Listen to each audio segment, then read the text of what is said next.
السلام علیکم ناظرین، ہم آپ کو اپنے چینل اصول صحت پر خوش آمدید کہتے ہیں اور امید کرتے ہیں کہ آپ سب خیریت سے ہوں گے۔ پاکستان میں لوگوں کی اکثریت جس مرض میں مبتلا ہے وہ ہے شوگر یا ذیابیطس، اور اس بیماری کا علاج کافی مہنگا ہے اور ساری زندگی جاری رہتا ہے۔ پاکستان میں 25 سال سے اوپر 17% لوگ اس مرض کا شکار ہیں۔ لیکن آج ہم اس مرض کے علاج کے لیے ایک ایسا نسخہ لے کر آئے ہیں جو چند روپے میں بنے گا اور 2 ہفتے میں یہ ذیابیطس کا بالکل خاتمہ کر دے گا، اور آپ آسانی کے ساتھ اسے گھر میں بنا سکتے ہیں۔ ذیابیطس کی بہت سی اقسام ہیں، جن میں سب سے عام پائی جانے والی قسم ٹائپ 1 ذیابیطس ہے۔ اس کی علامات میں بھوک کا بڑھ جانا، پیاس کا بڑھ جانا، وزن کا کم ہو جانا، بار بار پیشاب آنا، نظر کا کمزور ہو جانا، تھکاوٹ رہنا اور زخموں کا جلد ٹھیک نہ ہونا شامل ہے۔ ٹائپ 1 ذیابیطس کا خطرہ تب ہوتا ہے جب آپ کم عمر ہوں یا آپ کے والدین میں سے کسی کو ذیابیطس ہو، کیونکہ یہ والدین سے بھی بچوں میں منتقل ہو سکتی ہے۔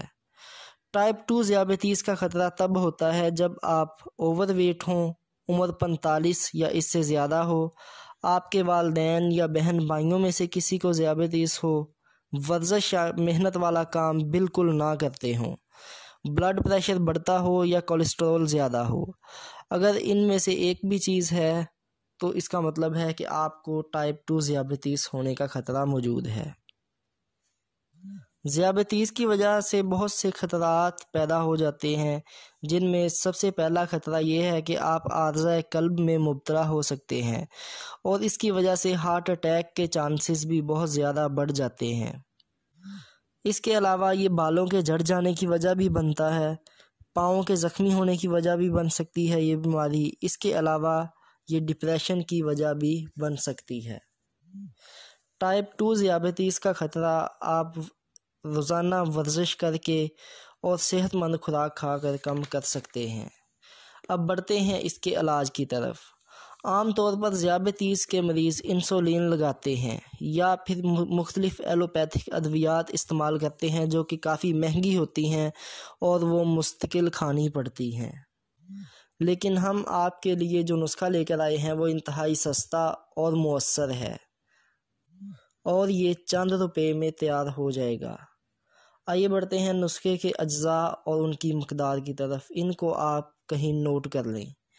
نمبر 1 گندم 100 گرام، نمبر 2 جو 100 گرام، نمبر 3 کلونجی 100 گرام۔ نسخے کے اجزاء کو دوبارہ سن لیں اور ان کی مقدار لکھ لیں۔ گندم 100 گرام، جو 100 گرام، کلونجی 100 گرام۔ یعنی کہ اس نسخے کو تیار کرنے کے لیے آپ کو 3 اشیاء درکار ہوں گی۔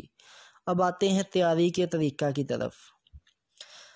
تمام اوپر والے اجزاء کو 7 کپ پانی میں ڈال دیں اور اسے 10 منٹ تک ابالیں، اور اس کے بعد اس کو ٹھنڈا ہونے کے لیے رکھ دیں، آگ بند کر دیں، اور جب یہ ٹھنڈا ہو جائے تو اس کو چھان کر بیج اور پانی الگ کر لیں۔ اب اس پانی کو آپ کسی بوتل وغیرہ میں محفوظ کر کے رکھ لیں۔ اب بڑھتے ہیں طریقہ استعمال کی طرف۔ ہر صبح نہار منہ 1 کپ یہ پانی پی لیں اور اسے 7 دن تک جاری رکھیں۔ اس سے اگلے ہفتے میں یہی عمل دہرانا ہے، لیکن 1 دن چھوڑ کر 1 دن پانی پینا ہے۔ یعنی اگلے ہفتے میں آپ نے صبح 1 دن پانی پینا ہے اور اس سے اگلے دن اس کا استعمال نہیں کرنا۔ انشاءاللہ 2 ہفتے کے استعمال کے بعد آپ محسوس کریں گے کہ آپ اس مرض سے نجات حاصل کر چکے ہیں۔ استعمال کے بعد کمنٹس میں لازمی اپنی رائے دیں، اور اگر آپ کو ہمارا نسخہ پسند آیا ہے تو ویڈیو کو لائک کر دیں اور ہمارے چینل کو سبسکرائب کر دیں، تاکہ روزانہ کی بنیاد پر اپلوڈ ہونے والے مفید نسخہ جات کے نوٹیفیکیشن آپ تک بروقت پہنچ سکیں۔ اور اگر آپ موٹاپے کا شکار ہیں، جو کہ ذیابیطس کی ایک وجہ ہے، تو پریشان نہ ہوں، اس کا بھی انتہائی آسان حل موجود ہے، جسے دیکھنے کے لیے اس ویڈیو پر کلک کریں۔ اور اگر آپ جاننا چاہتے ہیں کہ چہرے کے داغ دھبوں کو کیسے ختم کیا جائے تو اس ویڈیو پر کلک کریں۔ اللہ تعالی ہم سب کا حامی و ناصر ہو۔